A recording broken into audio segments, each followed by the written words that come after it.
Hello my dudes, today I'm going to be looking into the new cards that have been revealed so far for the next Gwent expansion.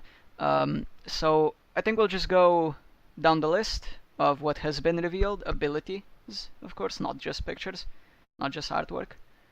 And we'll talk about the synergies, if I think they'll see play, what type of decks I think they're going to be best in, and how to most efficiently use them. So let's just go down the list. The first card is Peasant Leader. It is an 8 strength agile silver that deploys 2 1 strength cow tokens on the right side and left side of himself. So this is obviously intended for token decks. Synergizes with cards like Yennefer, Commander's Horn. And Commander's Horn is already like a 32 card, 32 point combo in 2 cards. For example, as a round 3 win condition. Maybe slightly weaker than certain other combos, but it's only 2 silvers, no golds involved. Say DJ into these 2 cards would be quite good. We're also looking at 4 beasts coming out. So this is probably assuming that Harpy, as it currently is, will get changed once this patch comes out, because this synergy with Harpies would be far too big. And it's a general neutral inclusion in decks that want to swarm, so maybe we'll see some kind of swarm NR with KSS buffing tokens with BFI, and monsters already have a lot of innate tokens, so innate like swarming. So we might see a return of a Trisbot deck, and that's about it. Full Moon Potion is another one. You can play this into Vesemir with Full Moon Potion as some type of synergy. But it's a general option that I don't think will be included unless you're going for a hardcore token strategy deck. And we'll have to see how good that is in the upcoming meta, because of course if a token deck is going to be good, this will be included in it most likely, and it's going to be a good deck, then it's going to be a good card, I should say. But if token decks aren't really good enough, if they don't have enough enough synergy for the tokens, then I don't think we'll see it, unless we see a stronger version of a Full Moon Potion or a stronger version of a Yennefer and Trisbot combo. I'm not sure there's going to be a token deck. Moving on to the next card, it's Slyzard, a monster bronze, 3 strength. When you deploy, consume a unit from your graveyard, but instead of boosting, summon another copy from your deck. So this is maybe the first neutral bronze thinning that Monsters has gotten, if I'm not wrong. There is the Wild Hunt thinning, but this can target any single bronze in your deck, and if it's in the graveyard, and if you have one in the deck, it will bring it out. I'm assuming this doesn't work on itself, so you can't chain them together. So you can't like play 2 of these, play Necker Warrior on them, and then the next round you play Slyzard and you chain Slyzards. I'm assuming that's not possible. But this is an absolutely, in my opinion, broken card. Depending on how the meta works, if monsters are even good. But I feel that this is included in every single monsters deck, at least as a one-of. It feels like to me it's a Reaver Scout with 3 strength for the cost of potentially not being able to use them in round 1. Now that seems extremely strong. We'll see how much the whole not being able to use it in round 1 will affect the strength, however, because that's quite a big deal. Reaver Scout is an amazing card because you can use it in round 1 as well, and it's thinning plus additional 1 point of tempo. Now, the obvious synergy is the consume thick. You can run it with the Chimaras, so you can use it in round 1 as well. You eat something with a Chimara.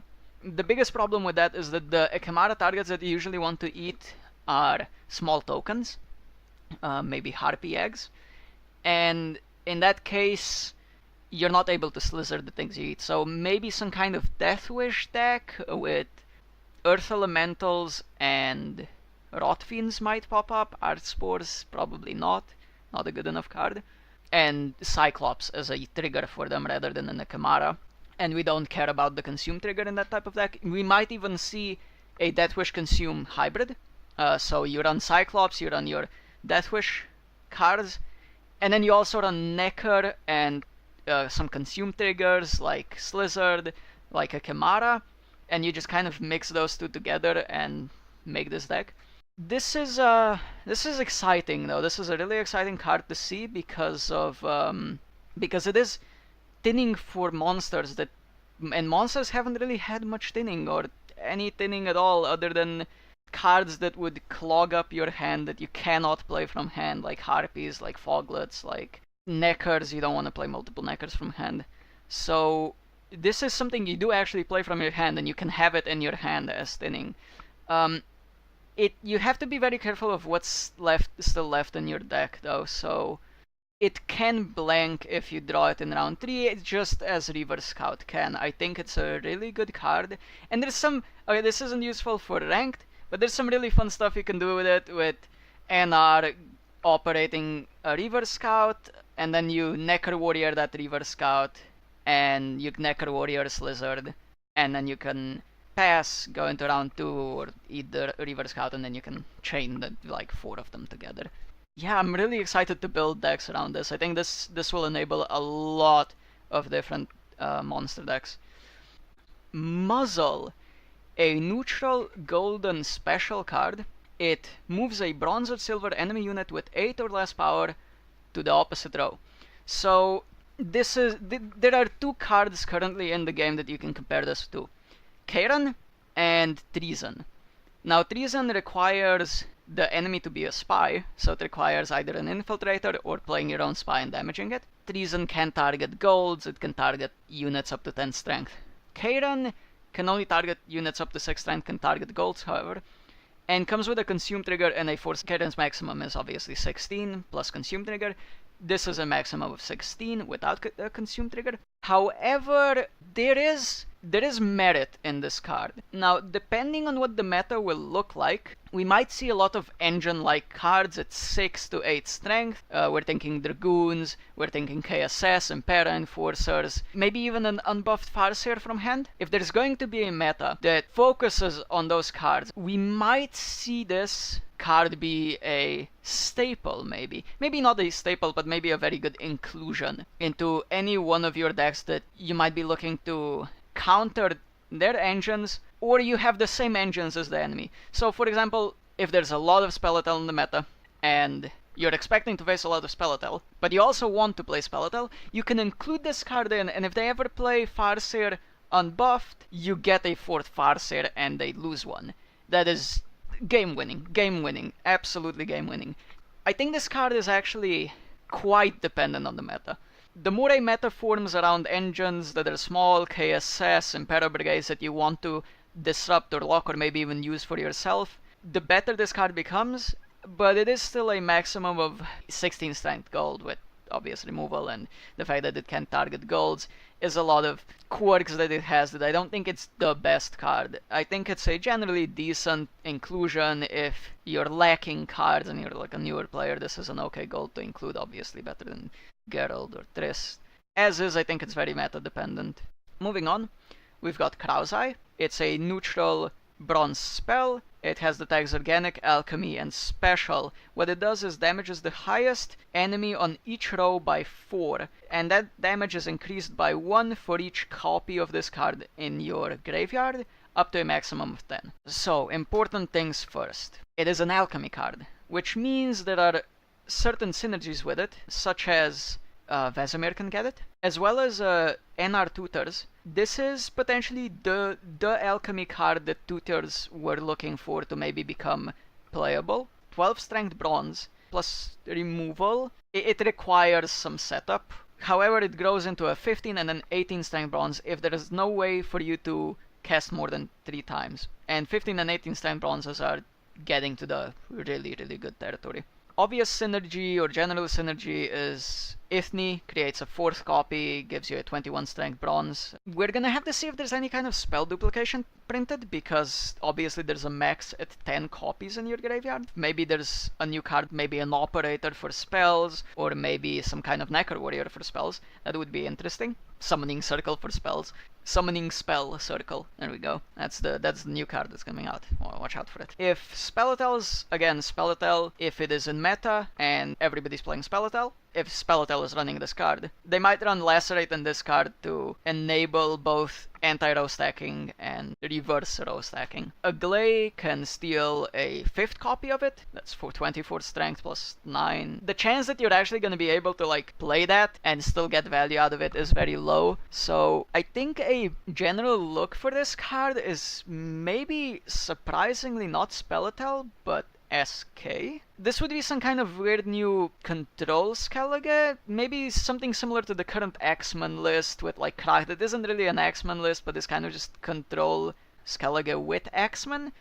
You could play this card in it, because obviously people aren't going to row stack against your X-Men, they're going to play in every single row to avoid your X-Men, and you can get more value out of it that way. As well as, technically what you can do is you can use Warmongers to discard a copy or maybe even 2 copies, and when you play this card, it's not just a 12 strength bronze the first time you play it, but maybe 1 Warmonger on this, discarded for thinning, and then the first time you play Crow's Eye, it's already a 15. And a 15 bronze is pretty respectable. You do have to play a 7 bronze that's thinning 1, but you could afford to do that potentially. I think it's an okay card, just generally decent. We'll have to see if it's played. Depends on how much row stacking is encouraged in the meta. If this is only 12 strength and requires more setup than Lacerate, you just run Lacerate instead. But we'll see. Spelletel has some synergy with it, Ithni.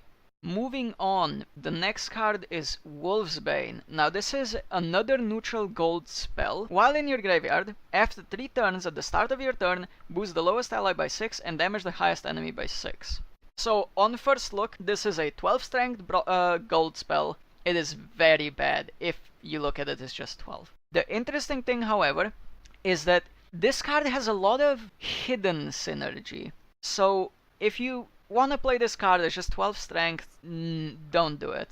You'd rather put in Geralt. However, this is actually a carryover card and should be used as carryover. The way you could use this, for example, you play a lot of strength early, you force your opponent to pass, or you just win round 1 with whatever kind of combo you have. And then in round 2, you play your spy, and then you start playing your cards. And you're just bleeding your opponent, you're making him trade cards with you. And then you play your Ekamara, you play your second Ekamara, you play your Dorgare Ekamara. Some of them get removed, but you don't care, you just need a few of them. Kalano Harpy tokens, you know, get some carryover or Earth Elemental. Then you play this card, and then you pass. And now in round 3, after 1 or 2 turns, you're going to get 12 power without playing a card in round 3. That sounds good.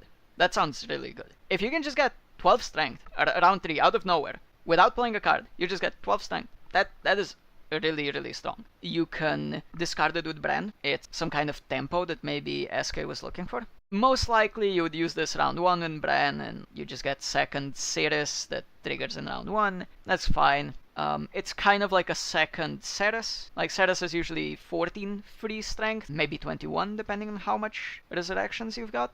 This is kind of just 12, and because it's instant, it isn't over multiple rounds, it's a bit worse. Probably not gonna Bran it. You can discard it with Udalrik. Unlikely to hit unless the SK gets some kind of like Stefan Skellen effect. There's some niche synergy maybe with Cambi. So you play this card, you play Cambi, you kill Cambi, and then you play a card and you get another 12 points. This means that compared to Regis, you either just need some carryover, and you can literally win on the turn that you just kill Cambi. I think a much more interesting synergy, rather than trying to fit this into some weird kind of SK deck, I think it has a potentially a strong place in some kind of consume carryover deck. So you're running Neckers, you're running Ekamaras, you're running the new card Slyzard, and then you run this card, and you can eat it with Giant Toad, you play 10 strengths on board, and 12 strength carryover. If you think about it, you can either take it as a gold or as a silver, but it's a 22 strength play. 12 of that strength is carryover, which means it's even better, because carryover is obviously absolutely broken as a mechanic. That's why we've seen changes to resilience, to not count on boosted units, to always reset. And if you're playing 22 strength with thinning, because Giant Toad will draw your card, as well as 12 strength carryover, that's broken. Like, that is actually broken. That specific scenario where you can play Giant Toad in round 2 while you're bleeding them after you've won round 1, and you hit Wolfsbane with it, and you go into round 3 while having some carryover, some other carryover, or maybe even without other carryover, you're most likely going to win that game. But outside of that scenario, not that good. Now, even without carryover, it's still 22 strength, but not that good. Interesting card. We'll see if there's additional synergy printed. Overall, I think it's an interesting card. If you can abuse it. If you can abuse it in the way that I just described with Giant Toad or something else that does the same thing, discarding it. Johnny has problems of, if your opponent has all his golds, it's really bad. You're playing an 8-point silver and then a 12-point gold. It's really bad in that scenario. So Giant Toad, I think, is the only actual current combo with it. If you don't have a way of abusing it like that, I think this card is bad. I think it's bad. You should not use it, you should not run it, it shouldn't be played. But if you can abuse it, if you're running like a carryover deck, you have a way of like discarding this, be it Bran, be it Giant Toad. This could be a very good inclusion in your deck. If you can get the combo off consistently. If the combo isn't consistent enough, it won't see play. With Slyzard, it becomes a lot more consistent, so we'll see how it goes. Okay, moving on, we've got Mandrake, a silver neutral spell. It's a special organic and it's doomed, or sorry, the doomed part is probably the same as Mardro, but it's a choose one, heal a unit and strengthen it by 6, or reset a unit and weaken it by 6. One important note, it's heal a unit, so if it's friendly and it's boosted, you don't have to reset it back to 0. So say you've got a 14-point Farseer and you play this on it, it becomes a 22-point Farseer. It doesn't interact the same way as it does with Mardro. So other than the fact that it heals a boosted unit, it doesn't have much going for it. It's essentially a double Mardrome, and if you consider when Mardrome is at its strongest, it's either when you banish a unit, so you're banishing a targeted unit, like you could banish Stannis, so NR couldn't replay it with Shani or Neneke, or you're essentially resetting it, right? Say Farseers grow to 20 strength, or like Protectors, they grow to 20 strength, you play Mardro, they become 2 strength, right? And you're 1-for-1 carding them essentially, or you completely, if they don't have Quen Sign, you completely banish them. And you're trading card for card versus a deck that's relying on that single card to just be like, this is how I win. This doesn't do much more. It's only +3 strength for a silver in that scenario. In the decks that you would actually consider running this over Mardrome is when either there's a target you really want to banish. If current SK, now it's most likely going to get changed, but if current SK stays the same, this Restore SK, you might want to run this card so that when they play their Restore Doregaray, Ekamara Doregaray, you can banish that Ekamara. They, after that, cannot play Freya to Ekamara again. So a big problem with playing against Restore SK is that even if you kill the Ekamaras, they can just resurrect them and still have more Ekamaras, and you can't deal with all of them. This can banish them. So Ekamara is a really good target. So in that scenario, this card is obviously better than Mardrome. We're probably actually looking at it as maybe a buff type of spell. So say you play this in SK, and you have a way to resurrect Ceres 3 times. You buff Ceres the first time, and if you resurrect it twice after that, this is an 18 strength silver. Has that synergy. Maybe there's some kind of Dagon Monster Ekimara into Ghoul synergy, so you Ekimara something, strengthen the Ekimara after it gets damaged, you get 12 carryover, right? So it's not just 6 points, it's 12 points immediately, and like you do this in round 1, you dry pass round 2 because you're forcing out 2 cards from your opponent because you're getting so much carryover, and then in round 3, you play your Ghoul, you eat the 12 strength Ekimara, and you have like 16 strength bronzes with consume triggers, right? Maybe some kind of consume monster deck like that comes out. Very niche, very slow plays, dependent on the meta, and I just don't think it's good enough. I think if you're looking for a Mardro-like effect, you're just going to run Mardrome. If you're looking to strengthen your units, you're gonna need a faster way of doing it. It's a bit iffy, it isn't big enough of a payoff. I don't think it's a good enough card. It might possibly replace Artifact Compression and Speletal if Speletal is still a deck after the patch. But that's about it.